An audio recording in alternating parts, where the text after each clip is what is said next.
Guest of Honor, Honorable Minister for IT, Industries, Municipal Administration, K.T. Rama Rao Garu.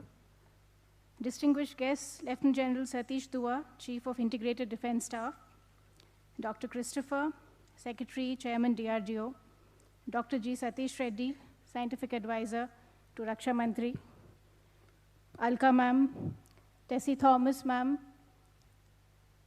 and all the distinguished guests and everybody who has gathered together to celebrate this wonderful occasion. My warm greetings to all of you on the occasion of International Women's Day.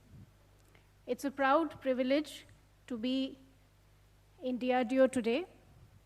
This is the institution which is the backbone of India's strategic military research, an institution that allows us to boast of a place in select nations with ICBM capabilities, an institution that helps us to stay non-aligned in an extremely geopolitically sensitive world that we live in today, and of course, the institution that has always helped us to maintain operational dominance and battle-worthiness every time this nation has gone to war.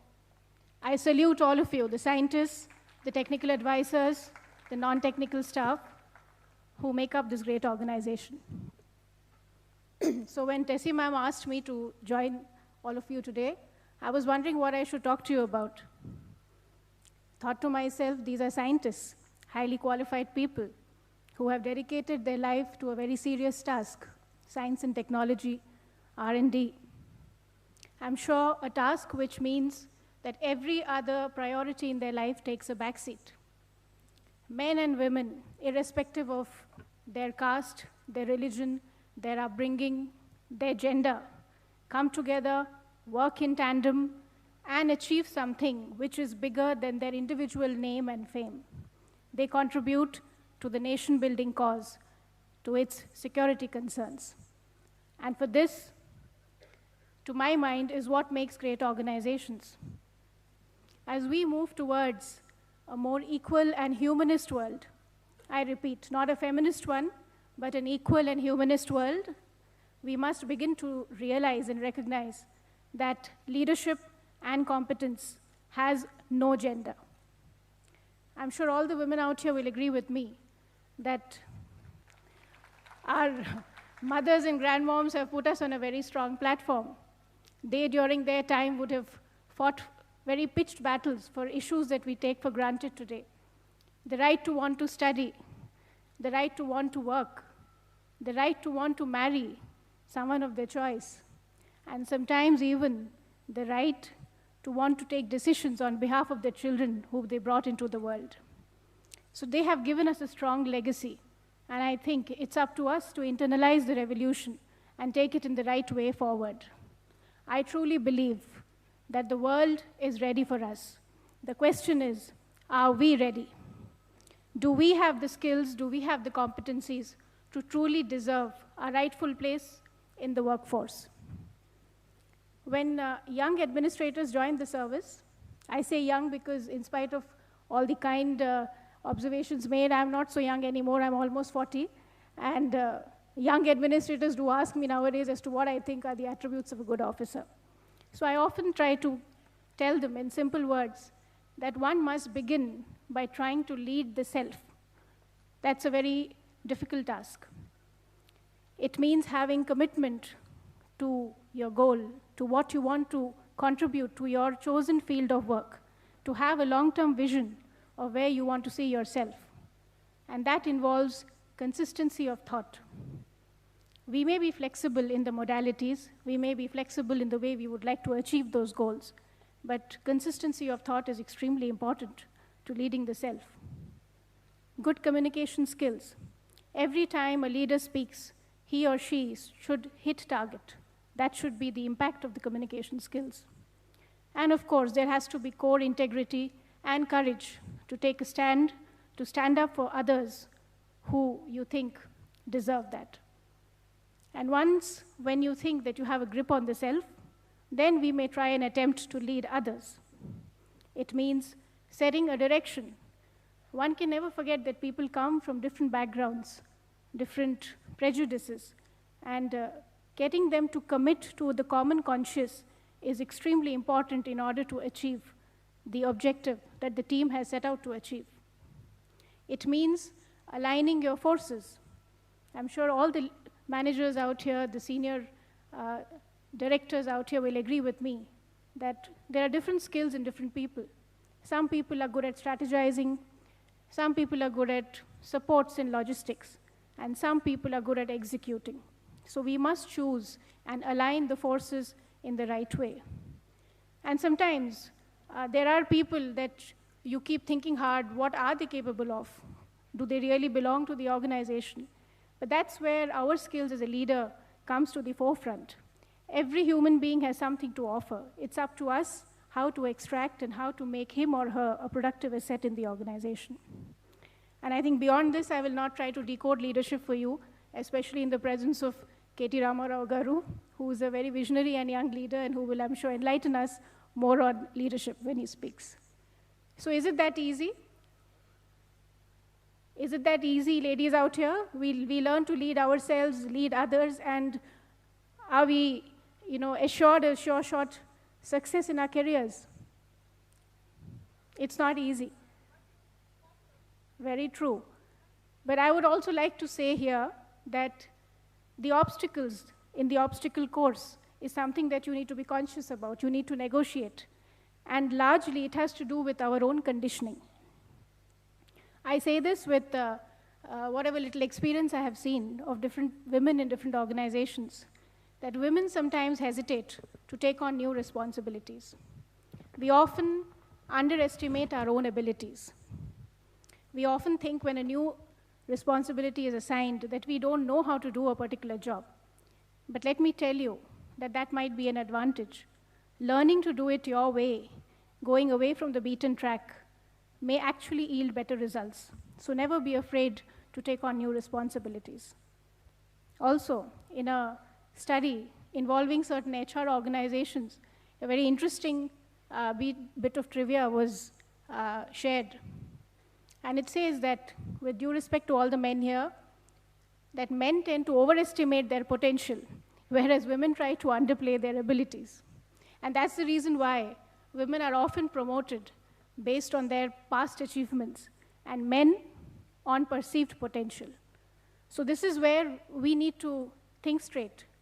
Not only must you achieve, but you must also not hesitate to demand your rightful place in organizations, because recognition is an extremely important cornerstone of personal growth and career advancement.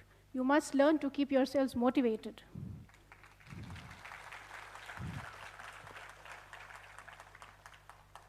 And the third obstacle, which across the world is the most challenging one. I'm sure all the ladies out here would agree with me that the biological clock and the career clock are in absolute conflict with each other.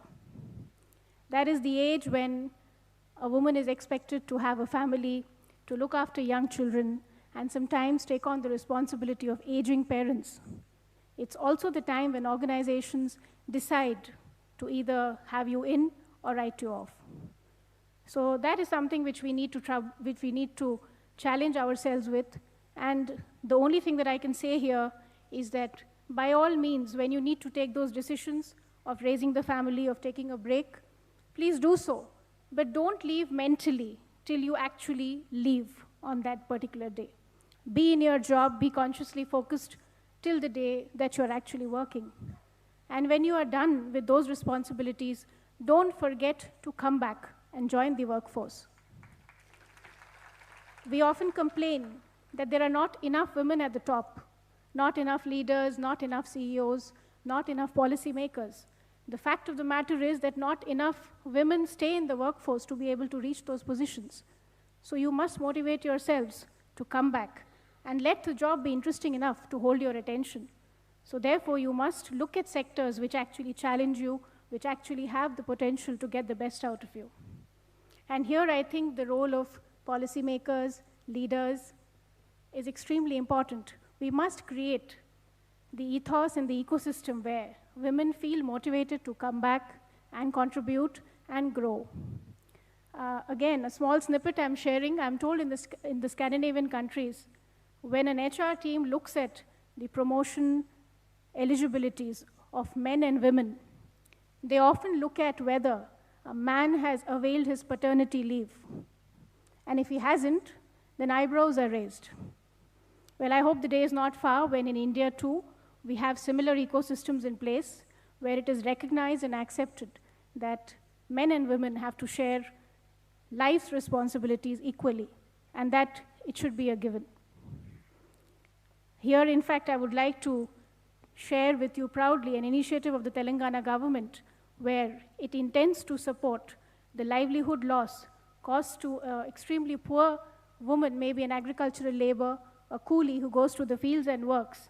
And the event of the time in her life when she's carrying a child, it is going to be compensated in the form of an incentive, which will be offered to her as a, you can say like a livelihood loss to support her, to allow her family to look after her, and also for the entire family to treat the childbirth as a happy event. It is going to be launched from April, and it will also cover critical events like immunization of the child, safe delivery for the mother, and other certain social indices which are extremely of concern to the world in general. So similarly, we must have better caregiving infrastructure in place in order to really create and encourage this kind of a ethos in place.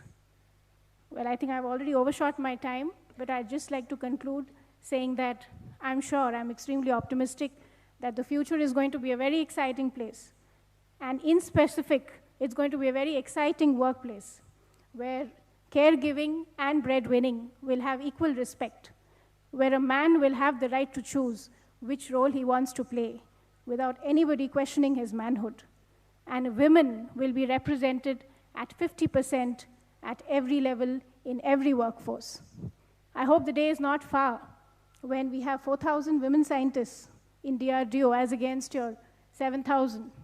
I hope the day is not far when young women would want to fly the Sukhois and the Tejas, just like those bravehearts who got commissioned last year, Avani, Bhavana, Mohana, who proved to the nation that they are officers first and last, and that women have the emotional and physical stamina to lead men at war. I hope the day is not far when we have many more Tessie Thomases, a woman who doesn't believe in just breaking glass ceilings, but she blasts through them right into space. So wish you a great year ahead, and I hope that every day is a celebration of you as a woman, as a mother, as a wife, as a friend, as a professional, and most importantly, as an individual.